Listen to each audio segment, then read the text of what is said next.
my name is Madeline and welcome here. Today I have a very fun book list to share with you. I was inspired by my fall book bingo, which I posted a little while ago, and I will leave linked if you haven't checked that out yet and you're looking for some fall inspirational reading prompts. It's a lot of fun, a lot of seasonal reading ideas and recommendations in that. But one of the prompts was a book set in a school, and I absolutely adore a school setting in a book. So what it is about me, I'm a bit of a nerd, but I love school. I love that back to school kind of season, and I find that there are so many beautiful books that feature schools as either a really important part of the story or maybe even kind of the main setting of the story. I've read a lot of good books lately that are set in schools. Some of them are middle grade, some of them adult. So I'm going to share those with you and then also share some books that I'm excited to read that are on my TBR that maybe I'll be able to get to this year or maybe not, but I'm really excited to read those as well. Without further ado, let's get into the books. I'm not sure where I want to start. Maybe let's go with a book I read recently. Is The Year of Miss Agnes by Kirkpatrick Hill. This is a really short, sweet little middle grade story that takes place in a remote part of Alaska. We follow our main character, Frederica. She goes by Fred, and she is 10 years old. And each year they have a new teacher, basically. No teacher has really been able to stick it out and survive life in Alaska with these kids in this little one-room schoolhouse. And they get a new teacher, Miss Agnes. They know she's only going to be here for a year because she's going back to England. So Frederica is a little bit hesitant to open up to Miss Agnes, but she just wins everyone over. Miss Agnes is such an amazing teacher. She builds so much trust with the community, with people who maybe are a little bit skeptical of her and of their kids getting an education. The ways that Miss Agnes goes about teaching the kids and even some of the adults in the community is so beautiful. I adored the way she taught everyone to read. I thought that was just so great. My only complaint about this book was that it was short. I wish it was longer. But that's of course me saying that as an adult reading middle grade. I think it's great that short, good middle grade books exist. So definitely check this out. It has such lovely fallish vibes as well. A middle grade classic that I don't think gets talked about as much as it should, and that is Daddy Longlegs by Jean Webster. This is an epistolary novel. It's told all in letters, and we have these amazing little stick figure-like illustrations all throughout included in her letters. We follow our main character, Judy. Is that her name? Judy? I think so. And she is an orphan, and one day all of the trustees are getting together at the orphanage, and one of the trustees spots Judy, and he decides that he's going to finance her education, and in return she has to write him letters about how school is going, what she's learning, etc. She doesn't know who this man is. She's just kind of seen him at a distance, and he was really tall, so she nicknamed him Daddy Longlegs. And so you get all of her letters to Daddy Longlegs throughout her educational journey. It's so fun. I loved Judy. She has such a passion and excitement for learning. She's kind of spunky, and yeah, this is just a classic that does not get talked about enough, and I think is a lot of fun. Let's switch gears and do my only adult novel that I have in my stack of books that I have read, and that is Towers in the Mist by Elizabeth Goudge. I absolutely adore Elizabeth Goudge. Her writing is so atmospheric, her stories are so beautiful, and this one is a lot of fun because it takes place in Oxford. Our main character, Faithful, who comes from a really poor background, and he travels all this way to Oxford. He has this desire to learn and to better himself and get an education. So we follow him and his time in Oxford, and he's living with this family, and it's so sweet. I loved all of the very detailed descriptions of Oxford and life there as a student. You get a lot of that, which is very fun. Faithful is just another character who has such an appetite for learning. He just soaks everything up, and I think as someone who loves learning as well, I could relate a lot to that and enjoy a lot of those aspects in this story. Second book in the Cathedral trilogy, but you do not need to read them in order. They are kind of unrelated stories, actually, so you can pick this one up without reading the first book. A fun read to pick up in the fall time. I think Elizabeth Goudge is perfect to read kind of in that colder weather. Her books, this one is a bit longer, so it's a good one to pick up this fall if you haven't read it already. I have two books by the same author, that is Gary Schmidt. The first one is The Wednesday Wars. This is a great middle grade book set during the Vietnam War. We follow our main character, Holling Hood. What a name. And he is the only kid in his class, I think he's in 7th grade approximately, who is neither Jewish nor Catholic. And this is important because on Wednesdays, all of the Jewish kids go to Hebrew school, all of the Catholic kids go to catechism, and Holling is left alone with his teacher because he is the only Presbyterian kid in the class. And so the teacher has to find out a way to keep him busy on these Wednesday afternoons. And what does she do? She decides to teach him Shakespeare. Holling is very put off towards this at first, comes to really appreciate his teacher, comes to appreciate Shakespeare.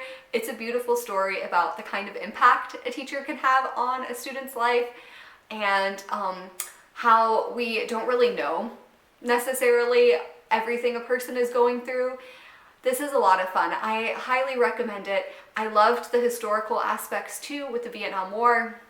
It felt very immersed in that era. I love that Gary Schmidt writes such excellent middle grade books featuring boy characters. I feel like a lot of the really good middle grade that's being published right now features girls, and that's great, but I'm glad that there are some really good books out there that have boy characters. Another book by Gary Schmidt that I read recently is The Labors of Hercules Beale. Is that what it's called? I believe so. I'll put a picture of it up. But this also is set in a school, not as exclusively as the Wednesday Wars. Pretty much everything in the Wednesday Wars is happening in school. This one is a bit more split, I feel, but this is a lot of fun. We follow our main character, Hercules Beale, who's living with his older brother, who's in his 20s, and their parents have recently died, and his brother has moved back home to kind of take care of him, help him out, and Hercules starts this new school and gets this assignment from this ex-military, I don't know if he was a general or what, but he was ex-military, is now a teacher, and has given Hercules this assignment that he basically needs to replicate the labors of Hercules, the myth, in his own life. And at first Hercules Beale is like, what?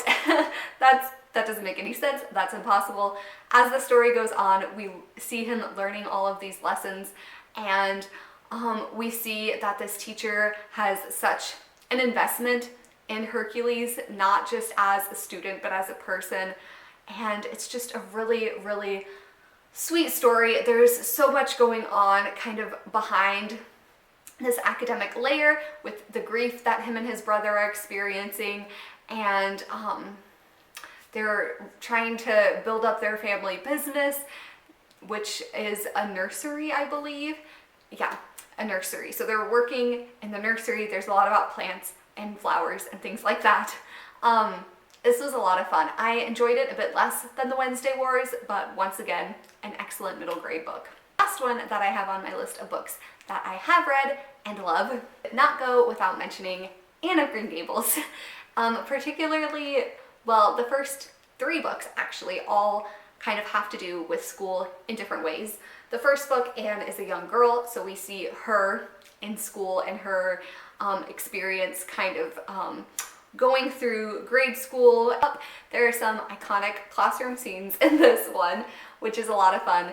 But I think once you get through the first one, you should definitely continue on to Anne of Avonlea, because in the second book in the series, we have Anne as a teacher, and the experiences she has and describes with her students are so realistic. Like, it feels like these are real kids.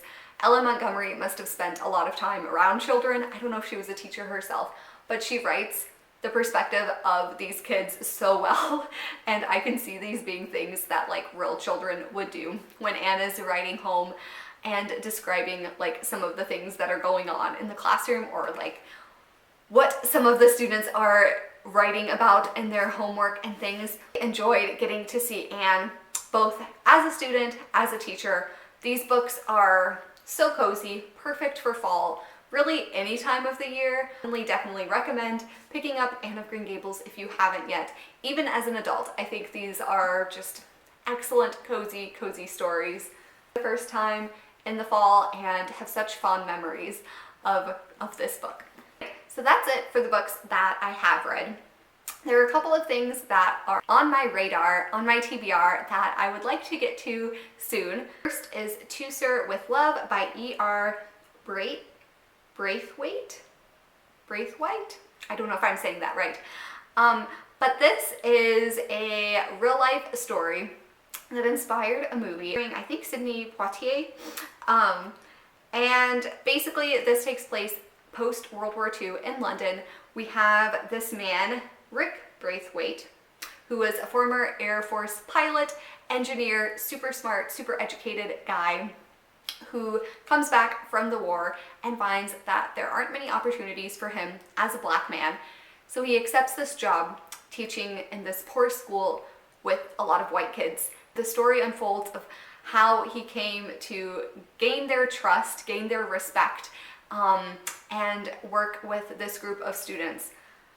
This sounds really interesting to me because it kind of seems like an inverse of a lot of the books and things that we see out there, where it's a white teacher going to work with these minority kids. This is kind of the inverse of that, so I think that would be kind of interesting to read just in that sense. This is a true story as well.